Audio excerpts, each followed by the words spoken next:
Don Gonzalo Ruiz de Toledo, señor de Orgaz, es conocido de una manera casi internacional por estar el entierro representado, pintado por el Greco en el famoso cuadro denominado exactamente El entierro del conde de Orgaz.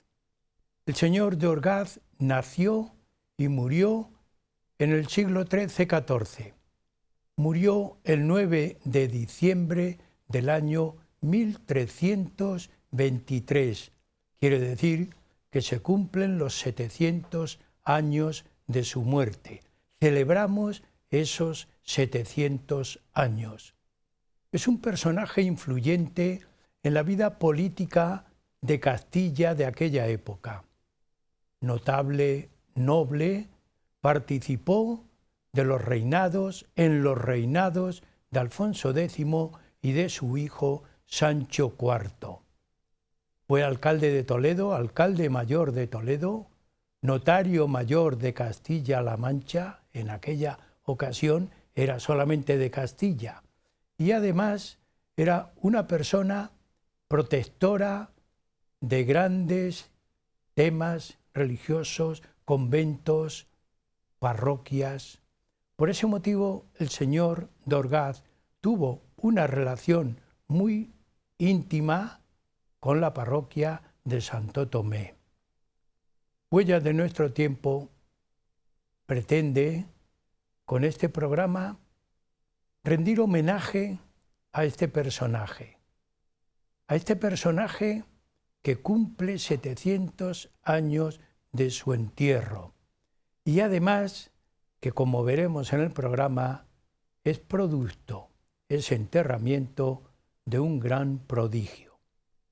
Así que con este tema, Huellas de nuestro tiempo, va a presentar hoy don Gonzalo Ruiz de Toledo, el señor de Orgaz.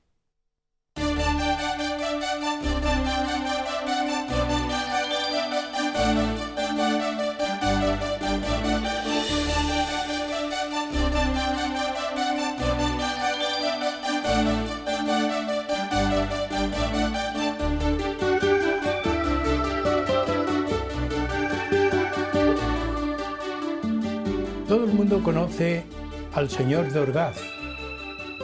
No hemos utilizado todavía el término conde, porque él no fue conde. El señor de Orgaz participa de un gran prodigio, de un gran milagro en su enterramiento. Por ese motivo, la parroquia de Santo Tomé mandó al Greco, contrató al Greco para que pintara en un gran cuadro el prodigio. La vida del señor de Orgaz, de don Gonzalo Ruiz de Toledo, y también todos los pormenores que ocasionó el contrato de la pintura con el Greco, van a ser expuestos hoy por nuestro invitado, don José María Gómez Gómez. Para todos ustedes es muy conocido, gran participante en el programa Huellas de nuestro tiempo, colabora con temas muy variados, siempre de estilo histórico, literario, lingüístico, filológico. Don José María no se cansa de hacer poemas. Le pediremos en el programa algún que otro poema. Así que, José María, bienvenido al programa. Yo diría, bien estado en el programa, bien continuado. Claro. Así que encantado, como siempre. Hoy vamos a tratar un tema histórico, pero que también se presta a la poesía, al poema. Cuando veníamos al estudio y tu mente estaba elaborando un poema, quiere decir que el poema inventado, imaginado por ti con el señor de Orgaz, yo todavía no lo conozco. Tendré la dicha cuando tú lo expreses. Así que, José María, una vez situado, nos podemos... ¿dónde lo localizamos? ¿En Santo Tomé? ¿En Orgaz? don Gonzalo Ruiz de Toledo estuvo en ambos sitios. Nació y murió en Toledo. Quiere decir que se tuvo que mover. Claro, Toledo. Se movió sobre todo en Toledo y en la corte. Orgaz era el señorío en que se sustentaba su patrimonio, que después se amplió también con el señorío de Santa Olalla y de otros y sus lugares, ¿verdad?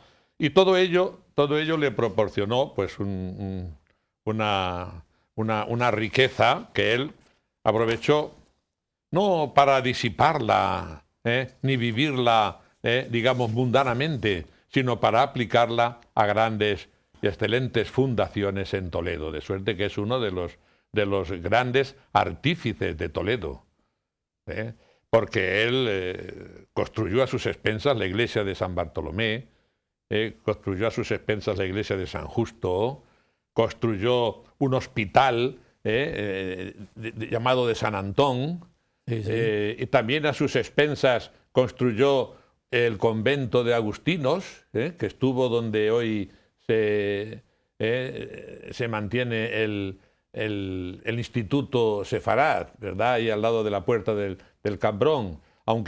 Y luego, sobre todo también, de cara a la importancia y a la trayectoria final de su vida y de su enterramiento, pues prácticamente reconstruyó también la iglesia de Santo Tomé, y elevó y dignificó la torre, que es una de las más hermosas, no solamente mudéjares, de las torres mudéjares más hermosas de Toledo, sino que es una de las torres más hermosas del arte mudéjar español. Ahí la estamos contemplando en la fachada norte de la iglesia de Santo Tomé, que él pues embelleció. Estamos viendo distintas ilustraciones, esta ilustración romántica,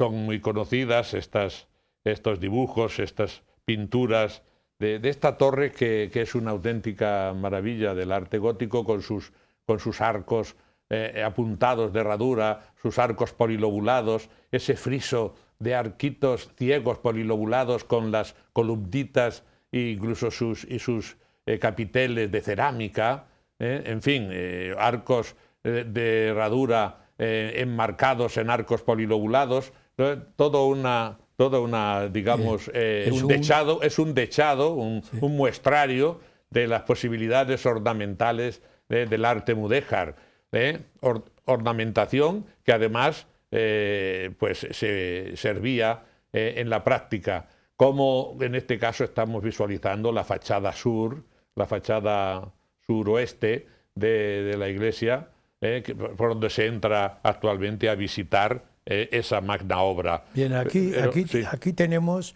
un aspecto de nuestro programa, el Señor de Orgaz.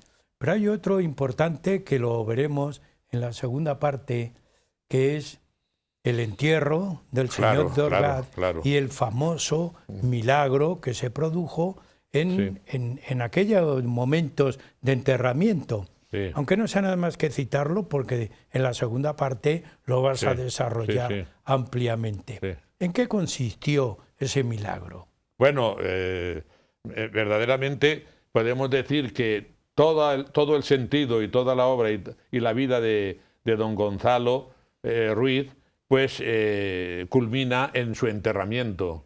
Y todo ello culmina definitivamente en la obra maestra, una de las grandes obras maestras de la pintura, no solamente española, sino universal.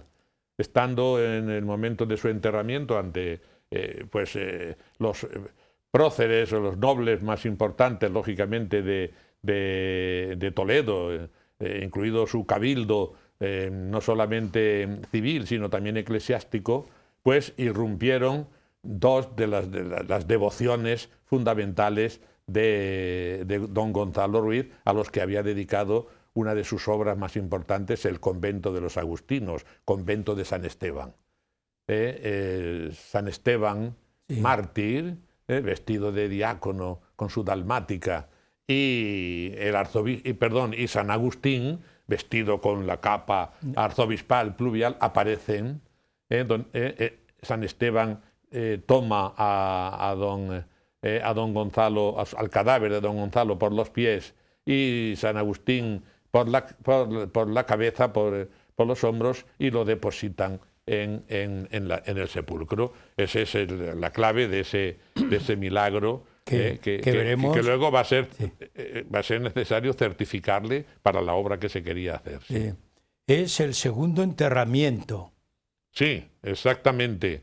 Esta es la cuestión. Y fue en este segundo enterramiento donde se sitúa el milagro, donde, según se certificó en el siglo XVI, cuando tuvo lugar el encargo de la obra. Porque en 1323 él, en su testamento, manda ser enterrado en el convento que él había fundado, de San Agustín.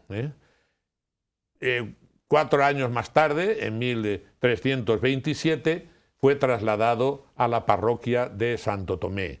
Y fue en ese momento cuando tuvo lugar el milagro, que hubo después que hacer estudios, análisis y demás para certificarlo.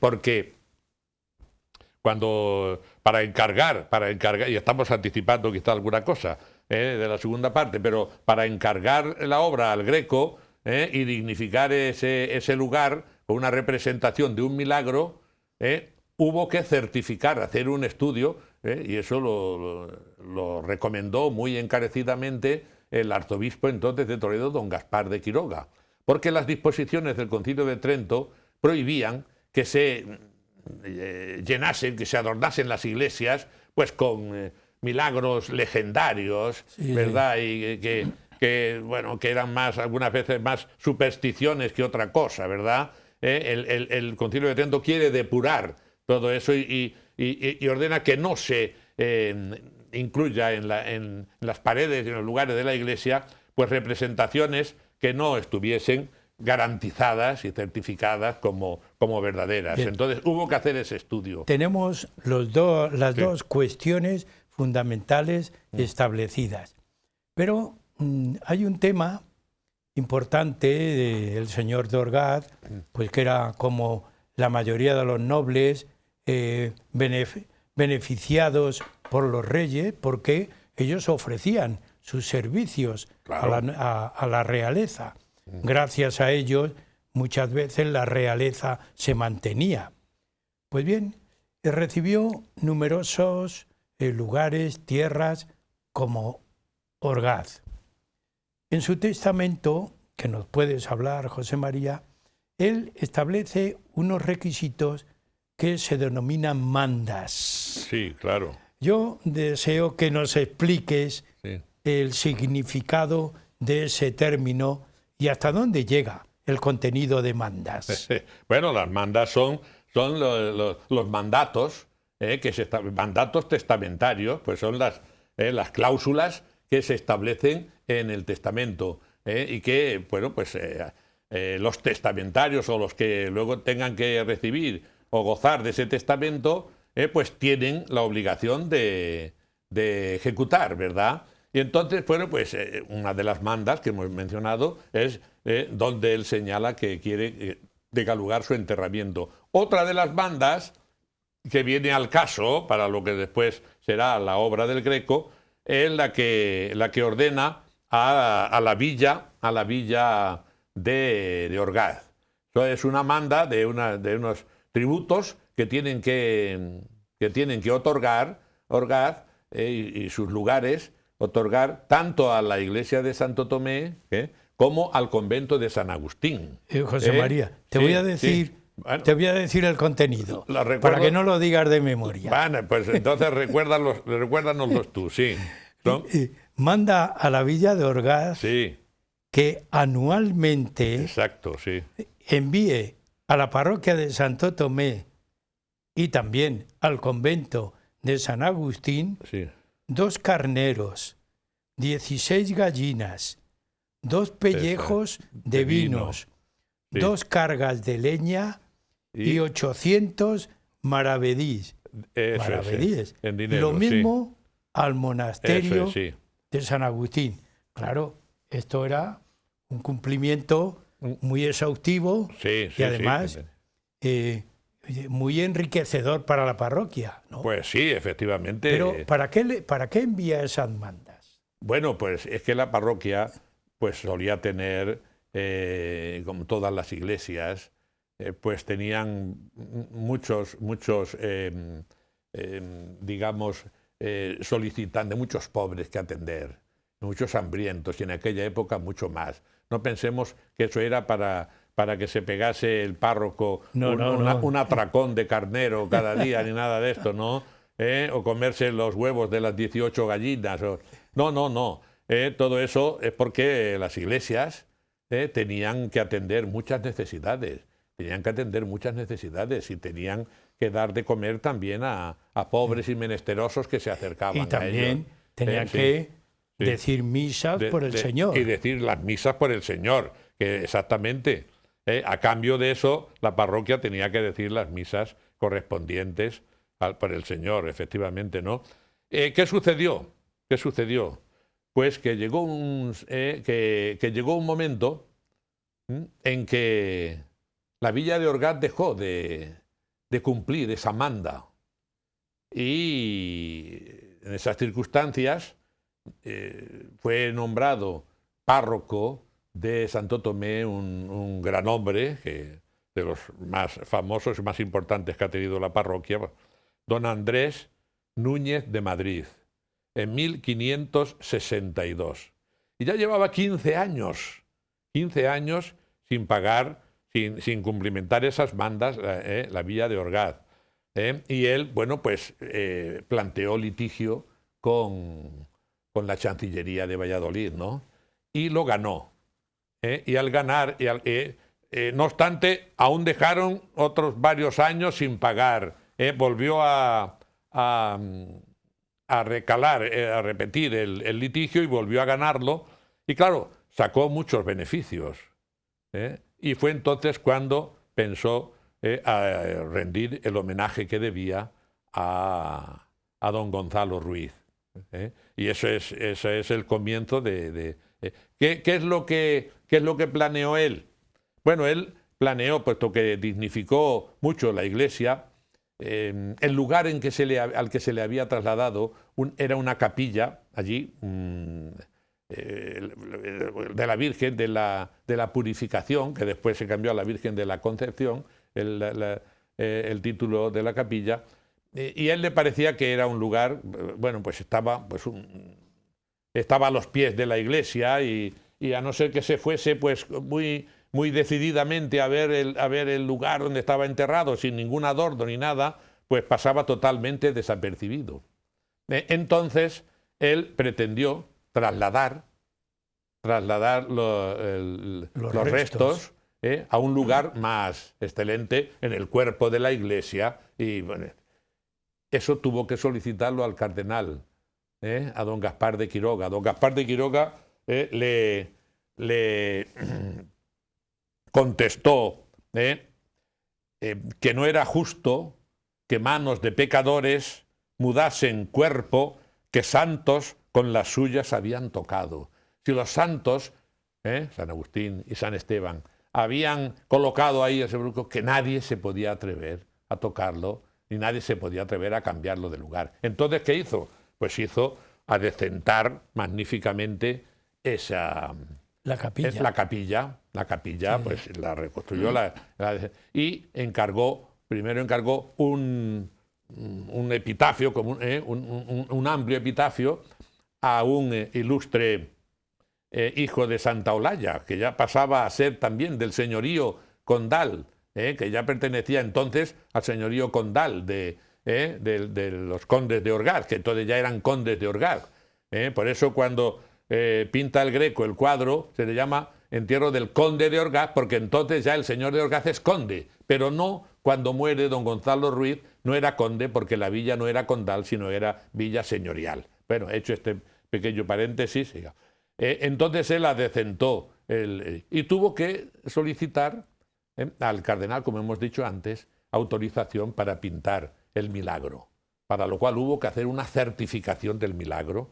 Fue certificado por don Gaspar de Quiroga, el arzobispo, que ordenó una investigación, y también por el rey Felipe II, porque si no, no se puede pintar cualquier tradición, cualquier leyenda, cualquier cosa en las iglesias. Eso fue una parte, aplicación o dedicación de una parte de la recuperación de la manda. De la manda.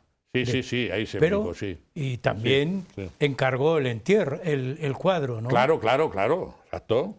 Que es el segundo momento importante que estás hablando. Una vez adecentado el lugar, para lo cual hizo, pues, necesitó hacer 4 arcos, 2 quedaron vanos, que son los que se mantienen aún, y otros 2 estaban ciegos, y en uno de ellos es donde él propuso justo, frente donde estaba el enterramiento, propuso ese cuadro. En el contrato es muy curioso, en el contrato ya se establece lo que tenía que pintar. Queda la duda de si esto fue ocurrencia del párroco o el párroco copió en el contrato lo que el Greco dijo que había que pintar. Quizá el párroco le debió dar, pues, unas líneas generales, y el Greco, pues, elaboraría el proyecto. Las líneas generales era que tenía que pintar dos grandes partes, como los 2 mundos, el mundo terrenal y el mundo celestial. Ahí lo tenemos. En el mundo terrenal tenía que cifrar, expresar el enterramiento del cadáver. Y en el mundo celestial la llegada del alma, recibida por Cristo en majestad, y con la intercesión de la Virgen y de San Juan Bautista, todo lo que describiremos luego después, ¿no? Pero de momento nos ceñimos a lo que es. Ese contrato, pues, se estipuló en 1.200 ducados. A la hora de pagar, luego después lo que pasaba siempre, le pareció a don Andrés, el cura, le pareció que era elevado, y entonces ahí le tenemos vestido con la capa pluvial y rezando en el libro, el que está de espaldas con en el alba blanca, y esa magnífica transparencia es el sacristán. Le pareció mucho, y entonces sometieron a unos veedores, sometieron el dictamen, a ver qué es lo que dictaminaban sobre ello, incluso, pues, un veedor de parte del arzobispado. Resulta que los veedores establecieron que el coste del cuadro era por lo menos 1.700 ducados, es decir, 500 ducados más de los que se había establecido en el contrato. Dijo don Andrés, el cura párroco, pagaremos los 1.200, Claro, está bien, era está más bien. barato. Esa es la curiosidad también del contrato, de la realización del Greco, que siempre tenía estos problemas. Los tuvo hasta con el cabildo, que le encargaba muchas cosas también, ¿no? Concretamente con el tema del expolio también, que el expolio valió mucho menos. El expolio, la verdad es que el cuadro del entierro del conde de Orgaz estuvo muy bien pagado comparado con lo que le pagaron por el expolio, ¿verdad? Pero entonces el expolio estaba empezando, y ya con el entierro ya tenía un poco más. Y así con todo este acontecimiento llegamos a la época actual, ¿no? Sí, pues hace 22 años, el año 2001, el entonces párroco, otro de los grandes párrocos que ha tenido Santo Tomé, mejorando lo presente, ¿no? No quiero decir, pero quiero decir, con relación a las obras realizadas en la iglesia, fue nuestro amigo Demetrio Fernández, actual obispo de Córdoba, entonces compañero mío en el seminario de Toledo. Entonces, pues fue, a instancias suyas, se llevaron a cabo unas actuaciones arqueológicas muy interesantes, fundamentales, ¿verdad?, para el diseño ya definitivo en que ha quedado el lugar, la capilla, ¿verdad? Todas esas actuaciones se sustanciaron después en un libro magnífico, uno de los mejores libros de que se puede disponer a este propósito, ¿verdad? Gonzalo Ruiz de Toledo, señor de Orgaz, muerto en 1323, editado por Demetrio Fernández González. Y bueno, aquí hay estudios pues de don Ramón González, hay de otros estudiosos y todo un resumen de los trabajos arqueológicos y edición de privilegios, edición de documentos, todo lo relacionado con don Gonzalo Ruiz, ¿verdad? Es un libro muy para quien pretenda pues seguir estudiando y profundizando en el tema. Bueno, y no solamente estamos visualizando otros cuadros, otras pinturas sobre el entierro del señor de Orgaz. Esta concretamente que estamos viendo en este momento, que es de autor anónimo y es propiedad, está en una casa solariega ahora del señorío del condado de Orgaz en Ávila. Y ahí, pues, escrito, abajo en la tumba, escrito tenemos la relación de todo del milagro y de la certificación que se hizo del milagro por don Gaspar de Quiroga, etcétera, ¿verdad? Otros podemos ver algún otro entierro. Este está en la iglesia de San Julián, en Santa Olalla, porque Santa Olalla también muy pronto perteneció también al señorío del señor de Orgaz. Y en la iglesia de San Julián se conserva. Este, para mi gusto, es el mejor, salvando, por supuesto, la enorme diferencia con el Greco, ¿no? Estas son copias, copias de la idea. Sí, son enterramientos, sí, son otros cuadros que representan el enterramiento. Sí. El enterramiento. Este es del siglo XVIII y está en el Museo del Prado, y este es de Miguel Jacinto Meléndez, se llama su autor, en el siglo XVIII, un autor muy secundario, pero ahí tenemos esa otra visión. José María, sí. Llegamos a la mitad del programa. Sí. Continuaremos porque ahora vamos a exponer todo el contenido que tiene el famoso cuadro. Claro. Así que un descanso y seguimos. Bueno. Amigos, estamos en el programa Huellas de nuestro tiempo, hoy hablando de don Gonzalo Ruiz de Toledo, señor de Orgaz. Una pausa y seguimos con ustedes.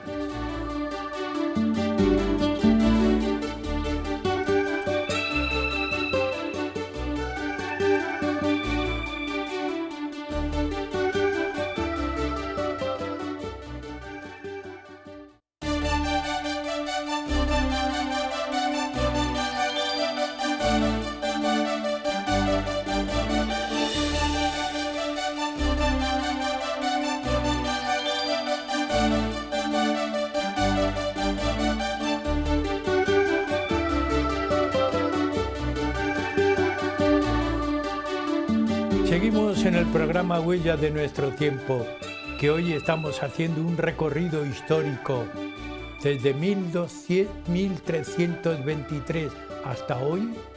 Han pasado muchos años, tantos que recordamos un hecho fundamental en la ciudad de Toledo, el entierro del señor de Orgaz, don Gonzalo Ruiz de Toledo. Nació y murió en la ciudad de Toledo y está enterrado en la parroquia de Santo Tomé.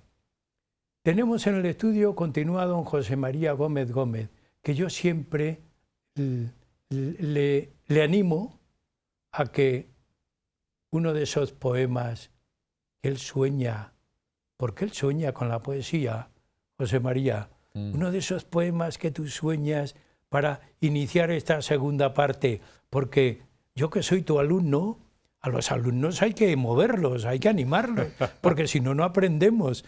Así que, José María, ¿cómo iniciamos el entierro del conde de Orgaz? Pues en mi libro Éxtasis en Toledo, dedicado íntegramente al Greco y a sus pinturas, pues incluyo algunos sonetos dedicados a este impresionante cuadro, ¿no? Voy a comenzar para hablar de él con este soneto. Siempre me ha entusiasmado esta pintura, por el símbolo que ha sincretizado. El sentido de España es su legado, la raíz y razón de su cultura. Quiero ser inmortal, fue su cuidado. Non omnis moriar, fue su singladura. Aspirar a lo eterno, su aventura. No todo es ciego polvo arrinconado.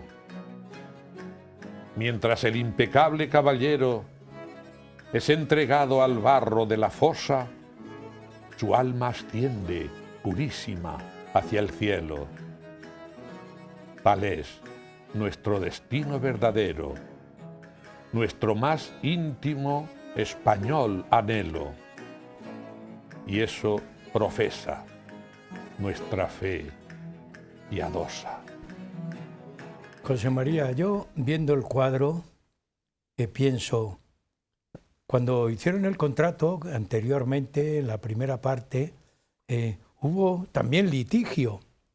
O sea que Sí, con sí, los pintores, los pobres pintores, digo pobres pintores, porque todos a lo largo de la historia han necesitado mecenas. ¿Qué sería de Miguel Ángel sin un mecenas? ¿Qué sería de Rafael? ¿Qué sería de Sandro Botticelli? Y también de Cervantes y también muchos los ¿Y qué escritores sería también. de Lorenzo Pitti cuando Sí. pintó Ajá. aquella virgen tan guapa? Sí, ¿Eh? sí, sí. Cuando yo estuve en Florencia me dijeron, es que estaba enamorado de la, Sí. de la, Y el Giotto de la monja. y Velázquez, y ¿Qué Velázquez sería de ellos? también pintó la Al corte. pobre Greco también le litigian. Sí. ¿Por cuánto era el litigio? Bueno, en el contrato se establecieron 1.200 ducados, ¿no? Pero el párroco entendió que era un poco elevado el coste, teniendo en cuenta que otros cuadros, como por ejemplo el expolio, habían costado mucho menos de la mitad, ¿no? Entonces se nombraron una serie de veedores, uno por parte incluso del arzobispado y tal, y otro por parte del propio pintor. Pues el veedor del arzobispado estableció que el coste, por lo menos, debía ser 1.700 ducados, ¿no? Él estableció en 500 ducados más de lo que se había estipulado en el contrato, ¿no? De modo que don Andrés, el señor párroco, dijo, bueno, pues pagaremos Claro, lo que está estipulado. Pero es Sí, que le sí, dieron un buen remanente cuando Sí. pagaron todo lo que Sí, debían. sí, sí, sí, los sí. 2 carneros, las Sí, 16 sí. gallinas, los 2 pellejos sí, de sí, vino claro, y los claro. 800 maravedíes. Sí, Anda que no daban, Sí, ¿verdad? sí. Y él, sin embargo, escatimaba. Sí, bueno, no, lo que pasa es que él había hecho también una obra importante de la reparación de la capilla con Nicolás de Vergara, Sí. ¿verdad? Que fue el que... Bueno, el que- suavizamos sí. suavizamos la opinión. Sí, Pero sí, vamos sí. al cuadro, que es Sí. lo importante. Si lo pueden ir poniendo, José María, Sí. hay que analizarlo. Tú has Sí. dicho que tiene 2 partes. Sí, sí, sí. Para Vamos a ver. visualizar el cuadro tenemos que empezar por la parte inferior izquierda, donde está pintado el hijo del Greco. Es el primer retrato del hijo del Greco. Jorge Manuel, el hijo del Greco, está ahí señalando con el dedo el milagro que se está realizando. Por encima de él se ve al fraile franciscano que está comentando un poco con un fraile agustino. Están comentando, mirando también la escena. Esto nos obliga a mirar la parte central de la mitad inferior, que es el mundo terrenal. Ya, pero, José Sí, María, sí. no es frecuente en un cuadro de esta magnitud Sí. y de este contenido ver a un niño ahí. Claro, bueno, pero ahí pero- está el niño, que además, sí, está el niño que es como el monaguillo, que asiste acompañando al entierro. Sí. Es una excusa para señalarnos por dónde tenemos que ver, que nos fijemos aquí. Pero fíjate que mientras se está señalando aquí lo que se está produciendo y la maravilla que ha pintado en el centro, la armadura con su damasquino, con trabajo damasquino, lógicamente, cómo están las vestes de tanto del arzobispo de San Agustín como la dalmática de San Esteban, con qué minuciosidad está pintando ahí esos bordados. Desde ahí tenemos que ir viéndolo y continuar. Pero no me digas sí, que, sí. José María, viéndolo así, es un gran contraste, ¿no? Sí, sí. Quiere destacar a los dos personajes. Contraste de los dos, que son los que tienen el color más, de los tres, porque él, como cada vez está con la armadura, que tiene un color grisáceo oscuro, pero donde se reflejan los dorados de las vestes. Es que hay que ver el detalle minucioso, ¿no? La cara del arzobispo de San Agustín es la de don Gaspar de Quiroga. En otros retratos de don Gaspar de Quiroga se ve perfectamente que esa es la cara. El niñito tiene en su bolsillo, que le asoma una especie de pañuelo con una fecha, la fecha de 1578. No es la fecha que pensaba, es un error, porque esa no es la fecha en que se pintó el cuadro, que se pintó más tardíamente. Esa es la fecha del nacimiento del niño, 1578. Bueno, y continuando con la visión del cuadro, en la parte inferior terrenal, podemos verlo en la parte inferior, continuando con la visión del cuadro, después, al lado del enterramiento, a la derecha está, bueno, por supuesto, antes vemos todo el friso de retratos de los humanistas, de los sabios, de los grandes próceres toledanos que asisten al entierro, que son contemporáneos del Greco.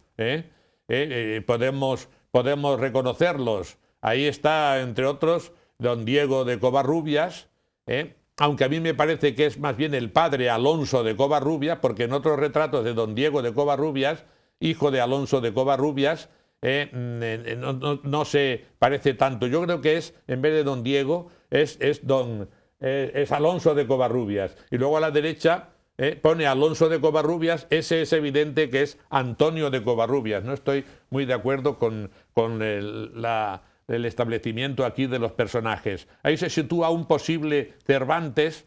Es difícil que pintase ahí el Greco a Cervantes. Sí, podía conocerlo, pero no sé si tenía la relevancia entonces de estar al lado de todos estos próceres toledanos, ¿verdad?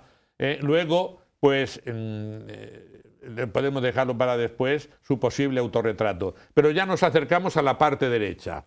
Después de haber visto cómo el niño nos señala que tenemos que fijarnos en el entierro y en lo que sucede ahí con la aparición de los dos santos, inmediatamente pasando a la derecha tenemos, al extremo de la derecha, tenemos al párroco, a don Andrés Núñez, que está oficiando y leyendo en el libro. Pero a su lado, de espaldas, está el sacristán, don Pedro Ruiz Durán, que está mirando ya hacia la altura. Desde el niño que está enseñándonos esta primera parte y el enterramiento, llegamos al sacristán que está mirando para decirnos, no, pero no nos quedemos mirando solo el enterramiento, la muerte terrenal. Observemos lo que está sucediendo en el cielo. Y ahora visualizamos la parte celestial, la otra mitad del cuadro, el mundo supraceleste. ¡Qué maravilla! ¿Qué es lo que estamos contemplando? Que entre un cendal y celajes de nubes hay una especie de conducto, que se lo ha llamado útero, o se puede llamar una especie de vagina cósmica, por donde el alma penetra y va a salir a la gloria celestial. Y donde está en el centro del cuadro. En el centro las nubes sí, conforman una especie de útero vaginal, un conducto por donde, por su estrechamiento, el ángel que está abajo, el ángel está introduciendo el alma y con la ayuda y con la intercesión de la Virgen y de San Juan Bautista está accediendo a la felicidad eterna, donde está Cristo en majestad con esa inmensa, todo blanquísimo, está esperando. José María, y fijaos aquí la diferencia de tono, sí, lo oscuro del mundo terrenal y la luz del mundo celestial. Y también es muy llamativo que el Greco ponga en el centro Sí. al Hijo, no al Padre. Al Hijo, a Cristo, sí, Cristo, sí. En este caso, lógicamente, Cristo es el que está ahí recibiendo con la blancura a este gran personaje, porque él vivió también como Cristo. Gonzalo vivió desprendiéndose de su riqueza para hacer todo el bien posible a los demás. Efectivamente, es Jesucristo en majestad, que es Dios, el que está ahí pero presidiendo. Que no es frecuente cuando en el Pantocrátor siempre aparece Dios Padre. Sí, suele aparecer, sí, aparece Dios Padre que normalmente. Esto es llamativo, sí, que lo haya reflejado, lo haya expresado así el Greco. Sí, pero en el juicio final se establece que Cristo es el que establecerá, venid benditos de mi Padre, y Él es el que va a señalar. Sí, es una explicación. Exactamente. Una explicación para los alumnos. Sí. Para los que somos alumnos. Bien, y ahí podemos, en esa segunda parte, podemos también ver, aquí no hay duda de las atribuciones. Empezando por la izquierda, a la izquierda tenemos los tres grandes personajes del Antiguo Testamento. El rey David en oración, en la oración que estuvo haciendo en su vida con sus salmos, arrepentido de sus pecados. Está Moisés con las tablas de la ley y está Noé, que representa aquí en el bautismo. Luego por encima tenemos a San Pedro con las llaves. También posiblemente San Juan, el que aparece por allí encima de San Pedro. Por supuesto, ocupando y haciendo el triángulo central con Cristo está la Virgen María y San Juan Bautista. Detrás de San Juan Bautista tenemos a Santiago y a San Pablo, los santos fundamentales y relacionados con España, ¿verdad? Y ahí también introduce la figura de Felipe II, que aún está vivo, pero se le reserva ya un lugar en el cielo como defensor de la fe, victorioso en la batalla de Lepanto, sí. Pero no le caía muy bien al Greco, porque no le trató bien. No, bueno, ahí, y sin embargo... fue más bien Tiziano, fue sobre los pintores y tal y los artistas, quien dirimía y quien establecía era Tiziano, ¿verdad? Que por su ascendencia italiana, pues traía algunos informes de Italia no muy favorables al Greco, ¿no? Y es por lo que se le postergó quizá Claro, pero tiene un cuadro famosísimo en el Escorial y que bien podía haber seguido siendo pintor real. San Mauricio y las legiones, sí. Claro. Pero todo eso dependía del pintor real, era Tiziano, Pero sin embargo... Es que el Greco se había comprometido mucho ante el juicio final y la Capilla Sixtina de Miguel Ángel, atreverse a decir, pues están muy bien dibujados, pero yo me comprometería a pintarlo ahora.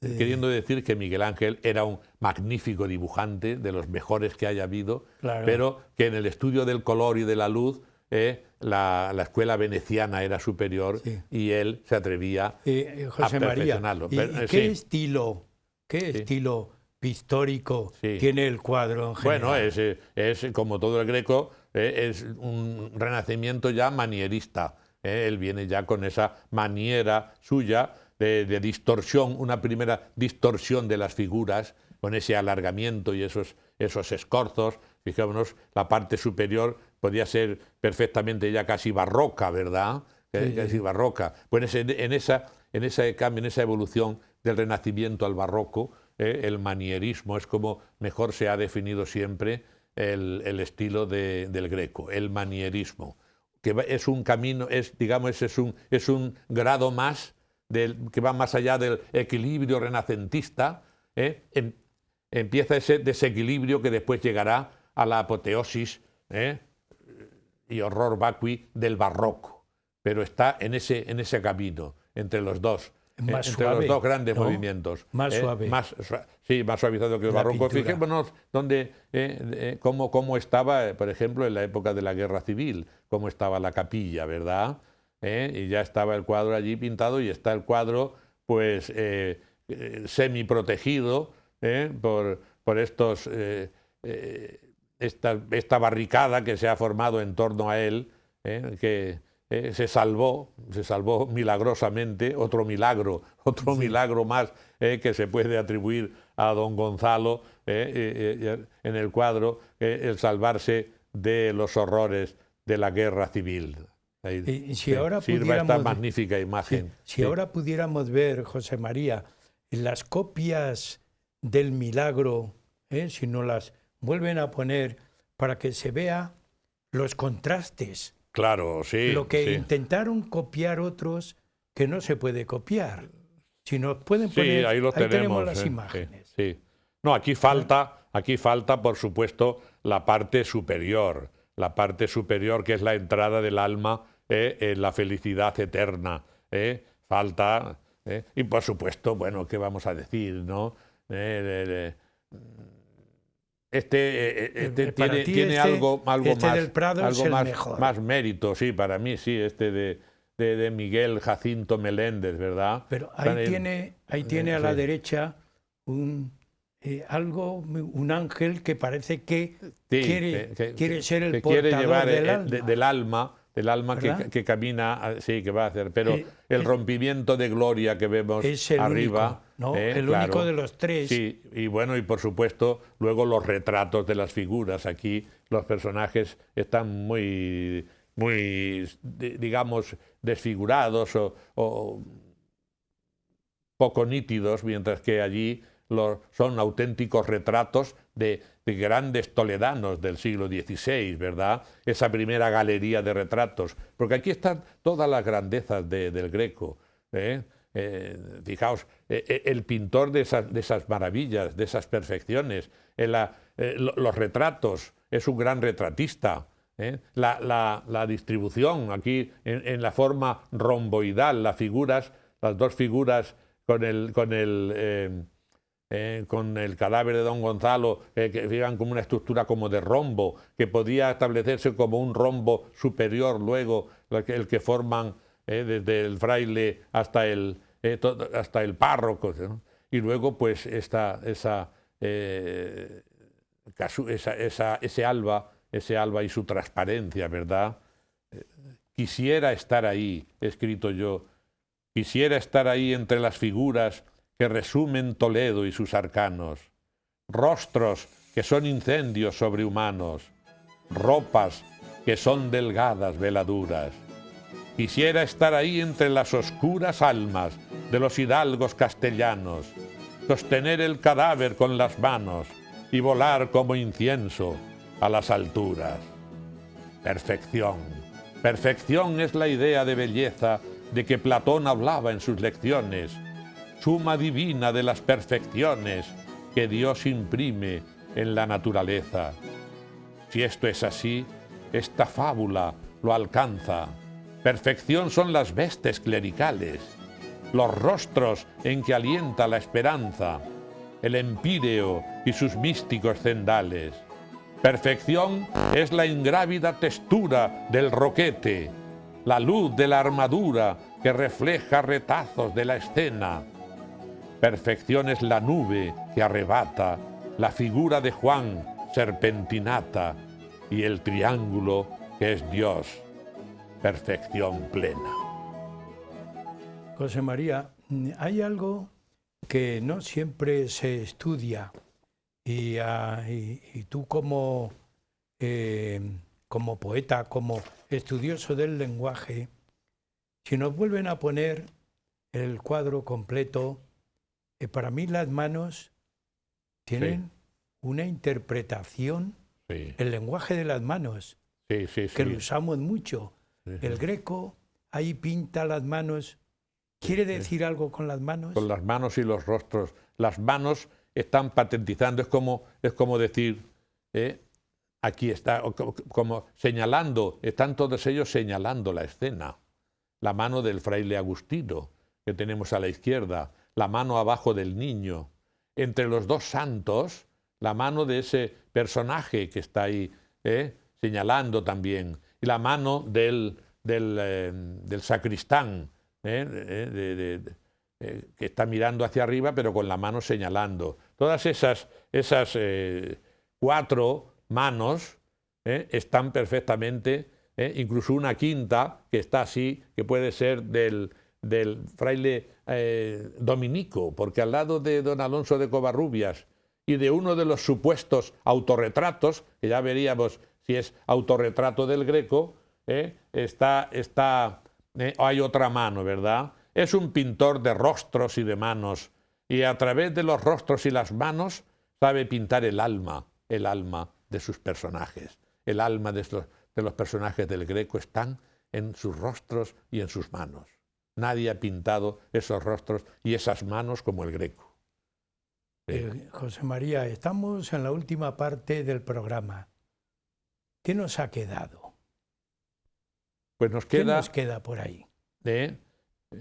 Bueno, ya resumir por donde he empezado en esta parte, que es el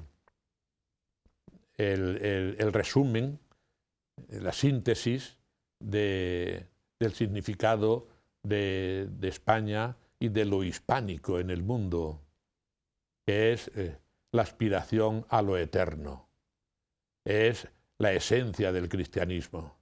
Toda la cultura española es fundamentalmente, lo más grande de la cultura española, expresión de esa idea. Unamuno hablaba de España como la reserva espiritual de Europa.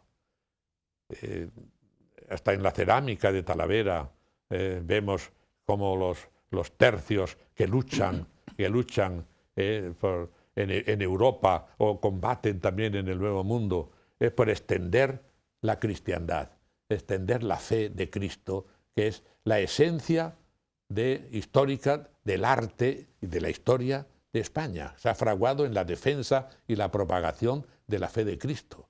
Nadie, ninguna nación ha tenido ni tiene tantos misioneros como España a lo largo de toda su historia.